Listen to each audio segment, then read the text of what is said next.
বাংলাদেশের রাজনীতিতে এক ঐতিহাসিক এবং বিতর্কিত ঘটনা। কি সেই ঘটনা? অধ্যাপক মোহাম্মদ ইউনূসের অন্তর্বর্তী সরকারের জারি করা আওয়ামী লীগ নিষিদ্ধের অধ্যাদেশকে এবার পূর্ণাঙ্গ আইনের রূপ দিল নবনির্বাচিত বিএনপি সরকার। জাতীয় সংসদে সন্ত্রাস বিরোধী বিল 2026 পাশের মাধ্যমে শেখ হাসিনার দল আওয়ামী লীগ ও তার অঙ্গ সংগঠনের যাবতীয় রাজনৈতিক কর্মকাণ্ড নিষিদ্ধ রাখার ঘোষণা করা হয়েছে।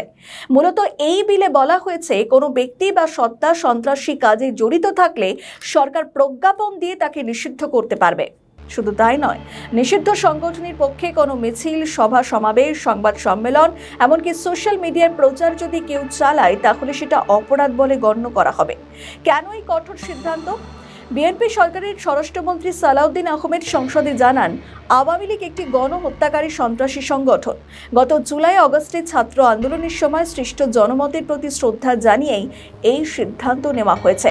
প্রধানমন্ত্রীর রাজনৈতিক উপদেষ্টা রুহুল কবির রিজভী বলেন, এখনও রক্তের দাগ শুকায়নি। আওয়ামী লীগকে এখন রাজনীতি করতে দেওয়া মানে আবারও বড় কোনো রাজনৈতিক সংঘর্ষের ঘটনা ঘটবে। কিন্তু আওয়ামী লীগকে কেন বিএনপি সরকার নিষিদ্ধ করলো?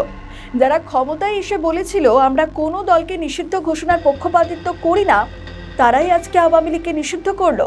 বিএনপি সরকার ক্ষমতায় এসে আওয়ামী লীগের সমস্ত অফিস খুলতে শুরু করেছিল। অনেক নেতারা তারা আবার বাংলাদেশে ফিরতে শুরু করেছিল। বর্তমানে যে বিল বা আইন পাশ হয়েছে তাতে আওয়ামী লীগের ভবিষ্যৎ আবারও প্রশ্নের মুখে। আওয়ামী লীগ কি আবার ফিরতে পারবে, নাকি তারা নিষিদ্ধই থেকে যাবে? এই যে বিএনপি নেতা রুহুল কবির রিজভী বলেছেন রক্তের দাগ এখনো শুকায়নি, কিন্তু যে প্রশ্ন হচ্ছে তাহলে বিএনপি সরকার আসার পর কি আর কোনো মবের মতো ঘটনা ঘটবে না? কোনো দুর্নীতি হবে না? যে অভিযোগগুলো আওয়ামী লীগের ওপর ছিল সেই অভিযোগগুলো কি আর বিএনপি সরকারের ওপর আসবে না? দেখুন, ইউনূস ক্ষমতার সময় যে প্রশ্নগুলো বিএনপি সরকার চলে আসার পরও কিন্তু সেই প্রশ্নগুলো রয়ে গিয়েছে এবং সম্প্রতি একটি ভিডিও সোশ্যাল মিডিয়াতে ভাইরাল হয়েছে শেখ হাসিনা। সেখানে নেত্রী বলেছেন যে আওয়ামী লীগের একাধিক ভোট বিএনপি সরকারের দিকে গিয়েছে আর সেই কারণে বিএনপি সরকার ক্ষমতায় এসেছে। সত্যি যদি ভোট গিয়ে থাকে তাহলে কি হাসিনা তারেক রহমানের সঙ্গে সমঝোতা করেই ভোটে গেছে? আওয়ামী লীগ নিষিদ্ধ করায় সেখানকার বড় ধরনের সমর্থকরা কি সেটা মেনে নেবে? এর মধ্যেই হইচই পড়ে গিয়েছে দলের মধ্যে। তাহলে কি আবার আন্দোলন দেখতে পারবে? এবার কি আবার জেনজিরা মাঠে নেমে আন্দোলন তৈরি করবে বিএনপি সরকারের বিরুদ্ধে?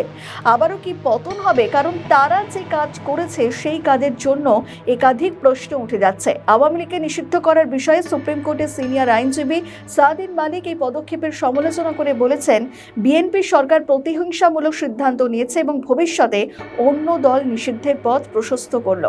অন্যদিকে অধ্যাপক মাহবুর উল্লাহ মনে করেন যে গণহত্যার অভিযোগে অভিযুক্ত একটি দলের বিষয়ে সরকারের এই সিদ্ধান্ত সম্পূর্ণ যৌক্তিক। আমাদের ভিডিও ভালো লাগলে লাইক ও শেয়ার করুন। কমেন্ট সেকশনে আপনাদের মতামত জানান। আরও ভিডিও পেতে আমাদের চ্যানেলটিকে সাবস্ক্রাইব করুন এবং প্রতি মুহূর্তে খবরের আপডেট পেতে প্রেস করুন বেল আইকন।